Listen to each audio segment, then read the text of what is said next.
Peu importe la taille du sexe. On n'apprend pas à conduire en regardant Fast and Furious. Donc on n'apprend pas à faire l'amour en regardant du porno. J'ai même fait les gardes du corps. Alors. Et on se dit putain, on va casser la table. C'est un cinéma qui est réservé aux adultes et uniquement aux adultes. Si nous n'avons pas envie un soir de faire l'amour, nous ne faisons pas l'amour. C'est quoi, elle fait du porno? Les coulisses du métier d'acteur X, la réalité des tournages, les difficultés, les salaires ou encore les secrets d'une industrie massive mais finalement peu connue. Salut, c'est Hugo, on se retrouve aujourd'hui pour le 6e épisode de notre série consacrée à la découverte de métiers particuliers. On a déjà reçu François Hollande, ancien président de la République, l'astronaute Thomas Pesquet ou encore Christophe Coppen, ancien négociateur du RAID. Aujourd'hui, vous l'aurez compris, changement d'univers, ce sont deux acteurs de films pour adultes, Anna Paulina et Rico Simons, qui vont répondre à nos questions, même les plus indiscrètes. Alors si ces vidéos vous plaisent, vous pouvez vous abonner, bienvenue à tous les nouveaux et je vous laisse tout de suite avec leurs réponses. Comment avez-vous commencé à exercer ce métier ? J'avais un attrait pour les femmes, les filles de joie. En règle générale, dans la littérature, dans le cinéma, il y avait une actrice qui s'appelait Melissa Lorraine. Je l'ai vue comme une superwoman. Je l'ai trouvée extrêmement pertinente. J'ai trouvé que sa voix était envoûtante, que sa présence était forte et je me suis dit waouh, elle baise des mecs, elle baise des nanas, elle s'éclate et elle ne s'excuse pas pour ça. Et ça m'avait fait une très forte impression. 1 an ou 2 plus tard, je suis tombée sur King Kong Theory de Virginie Despentes, qui parle très bien du sujet dans le chapitre porno sorcière. Et ça a tourné dans ma tête. Et avec la candeur de mes 19 ans, je me suis dit, et pourquoi pas moi? Je vais essayer. J'écoutais beaucoup les cours de Michel Onfray. Il parlait souvent des possibilités du corps et le fait de pouvoir apprendre à se connaître à travers des expériences. Évidemment, j'avais un attrait pour le sexe. Il vaut mieux en avoir un pour Oui. faire ce métier-là. Et je me suis dit, mais pourquoi pas essayer d'apprendre à me connaître par ce biais. J'ai eu l'opportunité de faire un tournage. Et ça s'est très bien passé. Est-ce que n'importe qui peut devenir acteur ou actrice ? Clairement non. C'est très très différent pour une actrice et pour un acteur. Le cœur même, en tout cas, du porno, en tout cas quand il y a un acteur, c'est d'avoir la possibilité d'avoir une érection en continu et de ne pas être déstabilisé par le contexte, par l'équipe, par ce qu'on nous demande. Parce qu'on va parfois nous demander de faire des choses dans des contextes, des situations inhabituelles qui peuvent être déstabilisantes. Donc il faut savoir garder son calme, il faut savoir rester concentré. Et ça, c'est vraiment pas donné à tout le monde. Il faut être, comme je le dis, extrêmement à l'aise avec sa sexualité, le faire dans des bonnes conditions, être parfaitement encadré et savoir, peu importe que la raison, ce soit le cul, l'argent, la gloire, on ne juge pas. Mais il faut avoir la raison de base. Et il ne faut pas que ce soit une raison qui soit destructrice, parce que si de base elle est destructrice, ça n'amènera pas à quelque chose de bon. Donc ce n'est pas non plus fait pour toutes les femmes. Il faut avoir toujours en tête qu'ensuite, il va falloir gérer le fait qu'on soit vu par des millions de gens.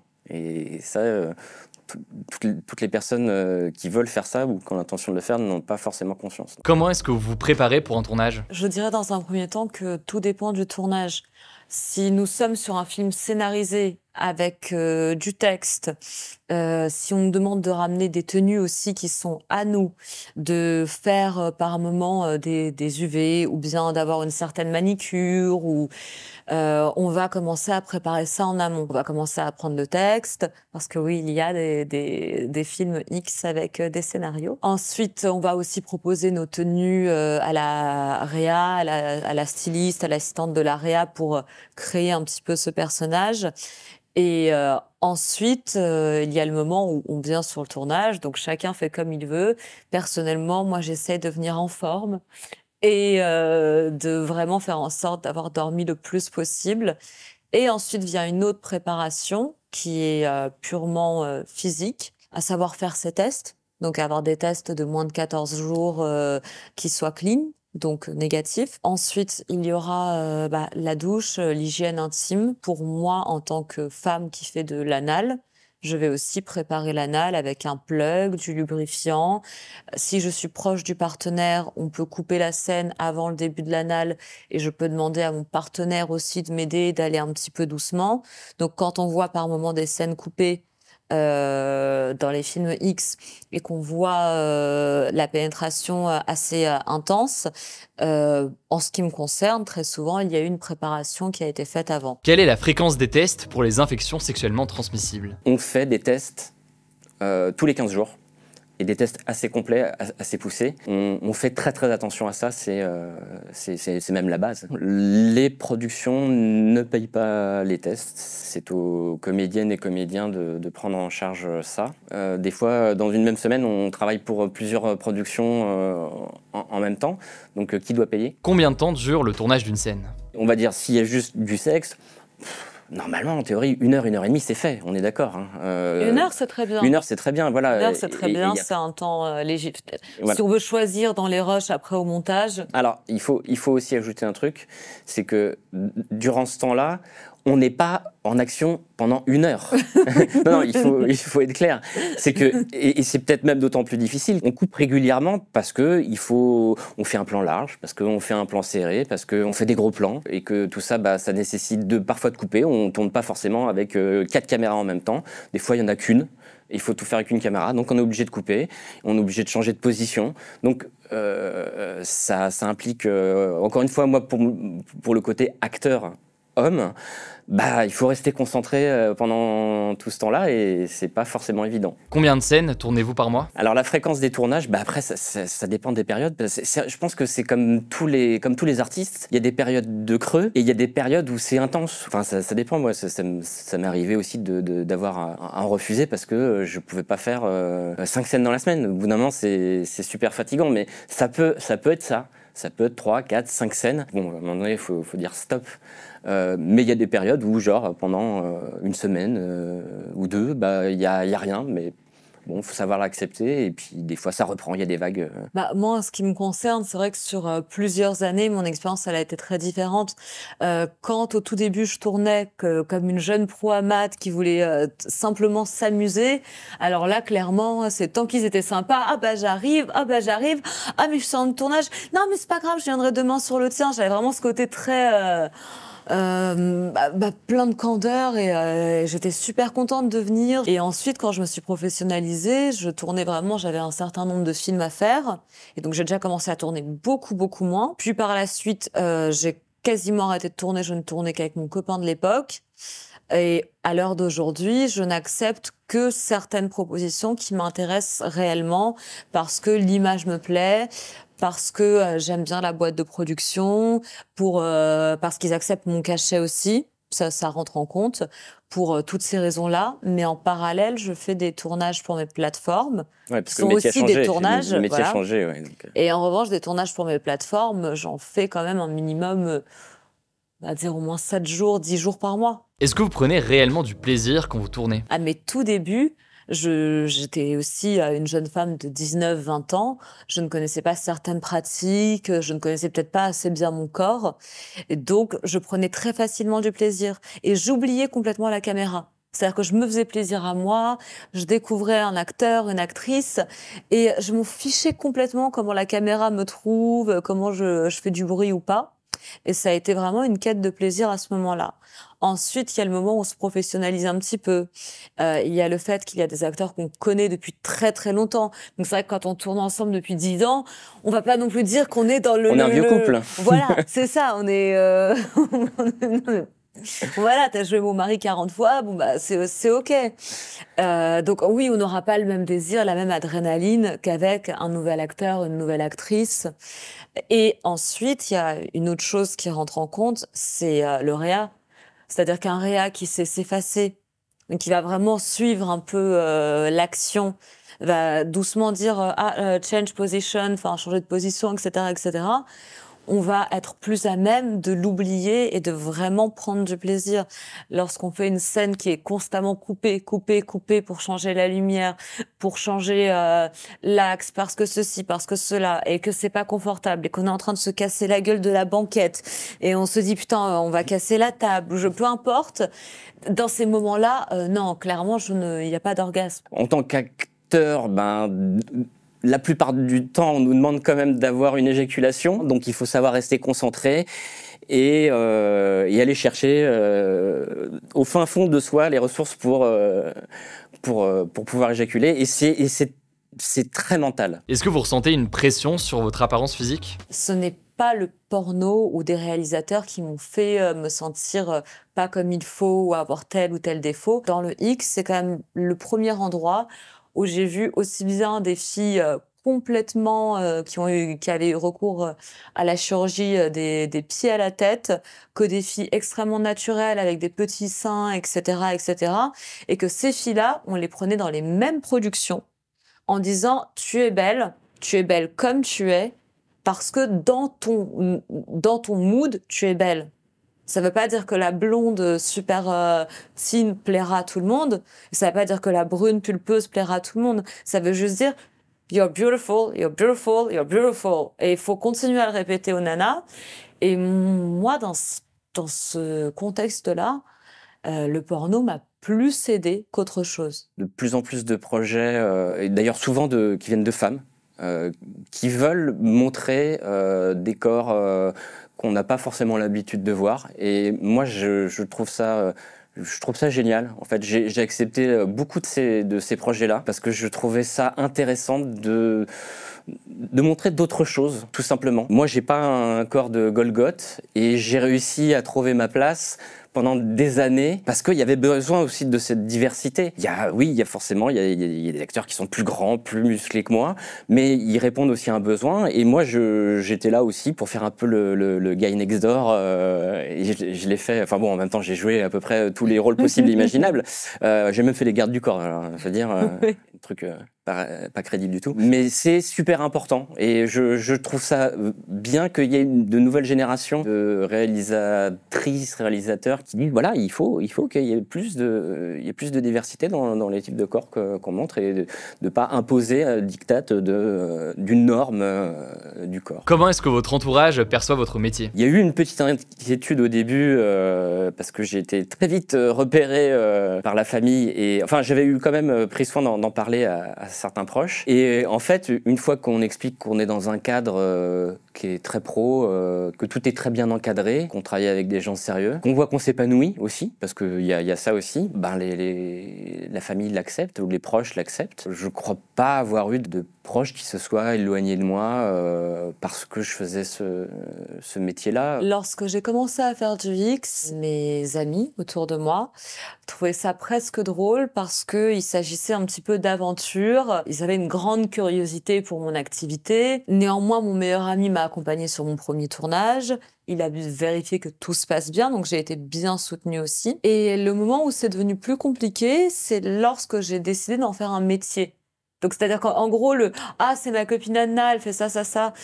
Et c'est quoi, elle fait du porno? C'était un peu, waouh! Mais lorsque j'ai dit non, je vais vraiment faire ça, ce sera mon métier, c'est comme ça. Là, les gens ont eu un petit temps d'adaptation. Moi, j'entends très bien et je comprends qu'un parent n'ait pas forcément envie que sa fille fasse du porno. Je peux l'accepter et je pense aussi qu'on peut aimer les gens sans pour autant être fan de ce qu'ils font. Je pense que c'est totalement compatible. On n'est pas obligé de rejeter, mais on n'est pas obligé d'approuver à 100%. En tout cas, lorsque les gens nous aiment, généralement, ils se montrent bienveillants. Et c'est ce que j'ai constaté autour de moi. Les personnes qui m'aiment sont toujours extrêmement bienveillantes à mon égard. Et dans ma vie personnelle amoureuse, en toute franchise, ça ne pose pas vraiment de problème. En revanche, j'accepte de faire des arrangements, puisque nous sommes deux. Si la personne me dit « Attends, écoute, là, tu vas sur ce tournage, je suis pas sûre d'aimer le contenu de ce site ou de telle chose. Est-ce qu'on peut en discuter ?» Ça, je suis totalement ouverte. C'est-à-dire que c'est pas non plus « Je décide de tout, t'as rien à me dire ». C'est un entre-deux. Est-ce difficile d'être en couple lorsque vous êtes acteur ou actrice X? Lorsque je suis chez moi avec mon amoureux, nous n'avons pas de caméra autour de nous, nous n'avons pas tant de positions à faire. Nous ne sommes pas obligés de faire l'amour. D'ailleurs, si nous n'avons pas envie un soir de faire l'amour, nous ne faisons pas l'amour. Première chose. Deuxième chose, j'ai beaucoup travaillé sur une forme de confiance. Et à savoir d'être OK avec ça. Moi, je suis dans une relation qui est quand même exclusive. Il y a une différence entre le pro, où vraiment je fais mes tournages, et le perso lorsque je suis avec mon partenaire. Et enfin, il y a aussi autre chose, c'est que certaines personnes s'imaginent qu'une actrice X baise du matin au soir. Du matin au soir et comme ça tous les jours. Les gros poncifs. Ouais. Voilà. La réalité des faits, c'est que je tourne, comme je l'ai dit, on va dire 7 jours par mois maximum, si je compte les tournages et les plateformes. Donc, in fine, ça représente pas la majorité de mes journées. Comment voyez-vous le rapport ou les tensions entre les films pornographiques et la question de l'éducation sexuelle? C'est du cinéma X, un cinéma qui est réservé aux adultes et uniquement aux adultes. La loi, elle est très claire là-dessus. La mise à disposition, elle est répréhensible. Enfin, il ne devrait pas y avoir de débat. Le cinéma, les films X, c'est pour les adultes. Point barre. C'est pas là pour faire l'éducation sexuelle des enfants. Il y a les parents qui sont là pour ça. Il y a l'éducation nationale. Il y a peut-être d'autres institutions. Mais le porno, il n'est pas là pour ça. Le porno, c'est du divertissement. On n'apprend pas à conduire en regardant Fast and Furious. Donc, on n'apprend pas à faire l'amour en regardant du porno. Mais le problème se trouve dans le fait qu'il n'y ait pas beaucoup de référentiels sexuels. Les parents ne sont pas toujours à l'aise avec ça, ils n'ont pas toujours été formés à ça. L'école, je crois que les cours d'éducation sexuelle, en tout cas moi, de ce que j'ai connu à mon époque, se résumaient à mettez un préservatif, sinon vous aurez des maladies. Et c'est déjà ça, parce que du coup, j'ai mis des capotes. Donc, quelque part, c'est rentré et ça m'a déjà préservé de ça. Ensuite, c'est très rare, il y en a dans quelques écoles, quelques moments, des intervenants extérieurs qui viennent un petit peu parler de la pornographie. On nous accuse, nous, constamment, de donner le mauvais exemple, alors que nous ne sommes pas là pour ça. Nous sommes là pour apporter du plaisir. Et comme l'a dit Rico, nous sommes des adultes qui faisons du contenu pour les adultes. Quel est le salaire d'un acteur ou d'une actrice X? Ça dépend de l'expérience qu'on a. L'idéal, c'est quand même d'avoir un cachet, enfin en tout cas un tarif fixe. Et d'ailleurs, c'est souvent ce qui se passe, que ce soit pour les actrices comme pour les acteurs. Il y a un salaire fixe. Alors pour les acteurs, ça dépend de la notoriété qu'on a. Il y en a certains, ça peut monter jusqu'à plusieurs milliers de dollars la scène, mais ça reste des exceptions. Hein. On est plutôt sur des centaines que sur des milliers. Après, c'est un métier où, il faut le reconnaître, les actrices sont mieux payées, sont beaucoup mieux payées que les hommes. Parce que c'est vrai que le cinéma X repose beaucoup sur l'image de la femme qui est mise en avant. Donc moi, je trouve ça tout à fait légitime que même si on travaille aussi beaucoup en tant qu'acteur, mais je trouve ça légitime que les femmes puissent toucher plus. Et puis, enfin voilà, c'est bien aussi qu'il y ait un métier où les femmes puissent toucher plus. En soi, ça ne me pose pas de problème. Et les femmes, ça va aussi être en fonction des pratiques. C'est-à-dire qu'il y a le solo, le fille-garçon, fille-garçon-garçon, l'anal, la double pénétration. Et en fonction de ça, elles peuvent augmenter le tarif. Et ça, c'est vraiment en fonction de la fille, à combien elle va... quelle sera la différence, en fait. Je pense que c'est aussi une question de... Il y a des jeunes filles qui arrivent et qui vont demander justement des cachets bien plus importants, alors qu'à mon époque, puisque tu étais nouvelle, tu allais demander un cachet moins important. Donc ça a aussi pas mal changé là-dessus et pour moi, dans le bon sens. Ça peut commencer, oui, avec quelques centaines d'euros et ça peut grimper sur quelques milliers, mais pareil, c'est des cas, mais vraiment, vraiment à part, c'est quelques filles et c'est très rare. Que pensez-vous des plateformes comme OnlyFans ou encore Mime? Alors, en toute franchise, j'ai mis beaucoup de temps à me mettre sur les plateformes, puisqu'au début, peut-être que je procrastinais un petit peu, que je me disais « Oh, je sais pas si je suis capable de produire un bon contenu. » Et la première fois que j'ai ouvert un de mes comptes de plateforme, je me disais « Mais non, c'est pas assez bien, le contenu n'est pas assez bon. » Et finalement, des personnes m'ont rejointe, des personnes extrêmement bienveillantes. Et ça, c'est vraiment le plaisir des plateformes. C'est que la plupart du temps, à 99%, ce sont quand même des personnes qui envoient beaucoup de messages de soutien, d'encouragement, qui viennent pour être excitées et qui viennent vraiment pour le plaisir, mais aussi pour échanger avec nous. Petit à petit, je me suis libérée, j'ai appris de nouvelles pratiques comme le Dirty Talk, le GOE, Jerk Off Instruction, et j'adore ça, c'est ce qui m'éclate le plus aujourd'hui, et j'en fais beaucoup, et en tout cas mes abonnés ont l'air d'apprécier ça.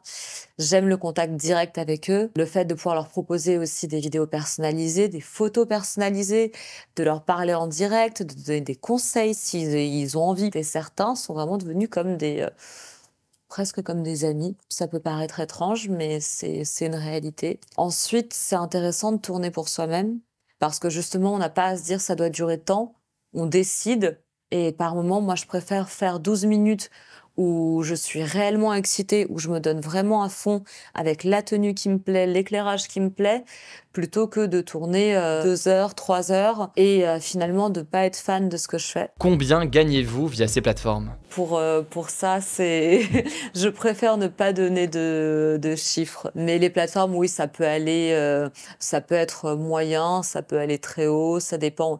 Puis faut savoir par contre une chose très particulière, on peut faire un très bon mois à un moment donné et faire un mois tout pourri, enfin beaucoup moins bon le mois d'après. C'est-à-dire que c'est là où la plateforme, ça te challenge constamment. Il suffit pas d'avoir des abonnés, il faut garder ses abonnés et leur donner quelque chose d'intéressant. Qu'en est-il de la précarité dans ce métier? Je n'ai pas une vision globale de tout, mais j'ai l'impression que comme toujours, il y a toujours eu la webcam, il y a les salons de l'érotisme, il y a les plateformes. Donc les plateformes c'est nouveau, mais les salons de l'érotisme et la webcam c'est là depuis longtemps. Ce type de travail, il y a toujours des parallèles, tout comme le striptease. Il y a toujours des parallèles pour continuer à générer un certain revenu. Et aujourd'hui avec les plateformes, je pense que en s'investissant, il est possible de justement, au contraire, bien s'en sortir. En revanche, peut-être qu'il y a aussi moins de production, peut-être qu'il y a moins de films scénarisés, peut-être qu'il y a moins de place pour ça. Mais je pense pas que ce soit un métier qui se précarise tant que ça non plus. Je pense qu'en revanche, il y a peut-être des productions qui peuvent éventuellement profiter de la naïveté de certaines filles qui débutent, leur faire miroiter un salaire qui en fait est dérisoire. Mais sinon, je pense qu'une fille qui trouve sa voie, elle arrive à imposer son salaire, enfin son cachet, elle arrive à imposer un cachet qui sera correct. Ce qui est dommage, c'est qu'une fille ou même un garçon, mais surtout une fille qui débute, ne sait pas par où commencer. Et elle peut tomber dans des choses trappes, tomber au mauvais endroit, ça peut arriver.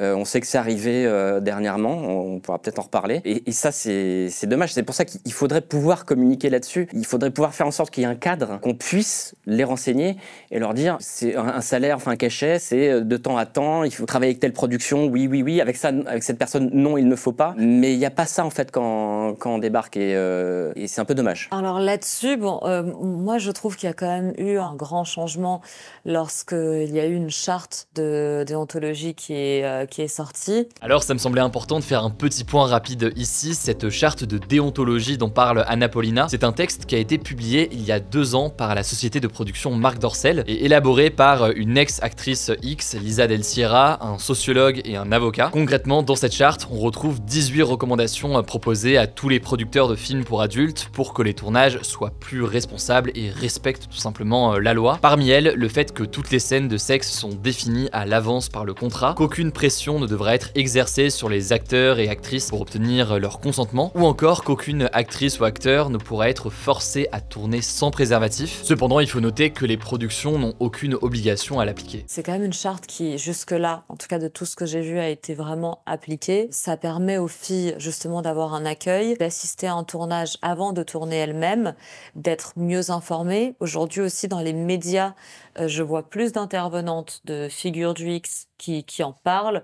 Donc aujourd'hui, on sait plus faire, on est quand même mieux renseigné qu'à mon époque sur quel statut on peut peut-être adopter. Il y a quand même beaucoup plus je trouve que c'est beaucoup moins sombre. Ces chartes, elles ont entre guillemets le mérite d'exister, mais sont quand même arrivées très très tard. Et elles sont arrivées suite à des affaires où ça aurait pu être anticipé. Pour cette dernière question, on a voulu évoquer avec Anna et Rico des événements qui ont fait l'actualité ces derniers mois dans le milieu du porno. Le premier, c'est la mise en examen de 18 personnes travaillant dans l'industrie des films pour adultes pour viol, proxénétisme et traite d'êtres humains en 2021. Parmi eux, il y a notamment le producteur et acteur Pascal Opé. Il est accusé d'avoir profité de la naïveté et de la détresse de nombreuses femmes pour les faire tourner dans des films pornographiques. Il est aussi accusé de les avoir contraints à certaines pratiques auxquelles elles n'étaient pas consenties. mésententes pendant les tournages. La deuxième actualité qui fait suite donc à ces révélations, c'est un rapport du Sénat sur les dérives de l'industrie du porno qui a été intitulé L'enfer du décor et qui a été publié le 28 septembre 2022. Il a été rédigé par 4 sénatrices françaises et a nécessité 6 mois de travaux. Dedans, on apprend que des dizaines de femmes ont subi des pressions, voire même dans certains cas des viols de la part de certains réalisateurs, producteurs ou acteurs, et que leur consentement n'a pas toujours été respecté. En résumé, dans plusieurs cas, on est dans une zone de non-droit avec des principes certes théoriques, mais qui ne sont pas respectés dans les faits. Ça nous semblait donc intéressant d'avoir le regard de certains professionnels du secteur sur des dérives existantes aujourd'hui. Est-ce que vous avez déjà eu des mauvaises expériences? La plupart des, enfin je veux dire la très vaste majorité des tournages que j'ai faits, il n'y a jamais eu aucun problème. Il peut y avoir des querelles entre des comédiens, des comédiennes, des réalisateurs, etc. Ça arrive, mais je veux dire, ça arrive dans le monde du travail aussi d'avoir des conflits. Par contre, ce genre de cas où il y a eu des viols, où en effet, il y a eu un système qui a été mis en place par un producteur. Moi, j'ai jamais vu ça. Enfin, je sais pas pourtant, j'ai jamais assisté à ça de ma vie, de toute ma carrière. Ce qui fait que ça arrive aujourd'hui, c'est que ça a été maintenu secret pendant très longtemps. D'aucuns diront que tout le monde était au courant, ce qui me fait doucement rigoler. Les personnes qui avaient mis ce système en place ont fait en sorte qu'il reste caché le plus longtemps possible. Les filles qui tournaient dans ces scènes-là, on ne les voyait jamais.